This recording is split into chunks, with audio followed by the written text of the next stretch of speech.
And now we're going to focus on internet safety. The fact is that there could be an internet kill switch for your computer that may be able to help get rid of any type of viruses that would be harmful to your systems. There's the FBI recently is using some software to disable computers that were linked to a dangerous botnet and halting the use of their systems with this until the botnet was removed. And joining us now, we have Jay Bavizzi, who's the president of International Council for E-Commerce Consultants. He joins us now from Dallas. Great to have you on board. Tell us about this and why this is encouraging people to think that they may be getting ahead of the problem. Well, Uma, the Coreflood botnet that has been the center of attention has actually been around for 10 years.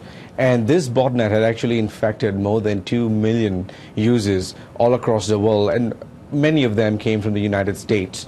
And what the FBI tried to do through a court order this time is to try to provide a special signal to all of these computers that have been affected to basically stop this connection with the botnet. And they did that by basically transferring the connections of all of these innocent computers to FBI's own servers. So essentially what they did was they replicated the actual server or the command and control server that the bot herders were actually using to FBI's computers. So this has been something that's never been done before. But it raises questions on whether or not the government should be involved in this type of activity in the first place.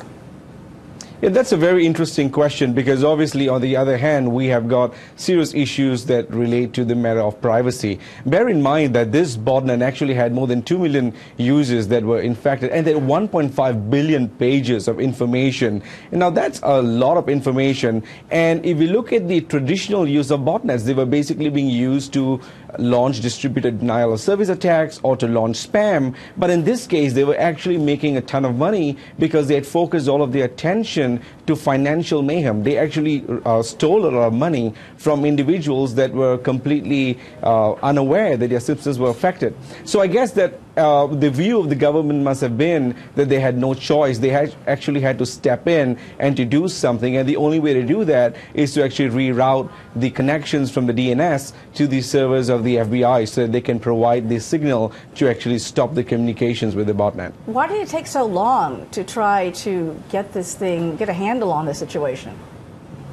Yeah, you know, that's a good question, Uma. To put matters in perspective, this is not the first time that the FBI has been involved in an operation like this, right? In the previous 6 months, they have already disabled 3 different botnets, all of which had very serious repercussions.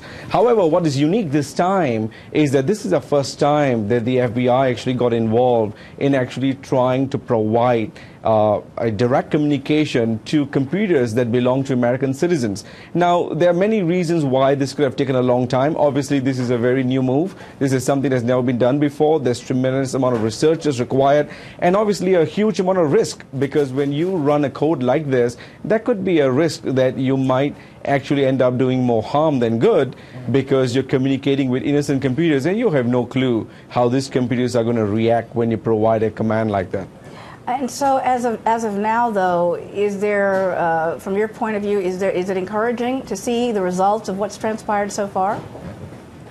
Well, you know, there's been serious amount of concern amongst information security professionals that this is a first attempt where the government is actually getting involved with issues that relate to privacy. However, there are really 2 parts to the coin. One is basically doing what the government did, which is to take matters in their own hand. They went to a federal judge and they got an order to provide this defense mechanism by them actually getting involved. The second is for them to do nothing about this, but to try to get hold of all of the nationals or the foreign nationals that were involved in a botnet like this. So, in my opinion, I think this is a lesser of 2 evils. Obviously, there's a massive amount of risk which relates to privacy, but the fact that they went to the federal judge, they got an order which was temporary, and they would be being reviewed by a judge before this order gets renewed, I think is a positive step. Do you think privacy has been compromised in areas with computers that really were innocent bystanders? I'm sorry, can you please repeat that question? Do you think privacy was compromised with computers that were simply innocent bystanders? Well, it depends on what you mean by privacy. If you mean that the law enforcement agencies provided a code that connected to innocent IP addresses that belong to innocent bystanders, then yes, the privacy was compromised. But if you mean that the government was actually eavesdropping or reading on the documentation or email or passwords or any kind of private information, then the answer is no, because that was something that was specifically ruled out in the court order. So do you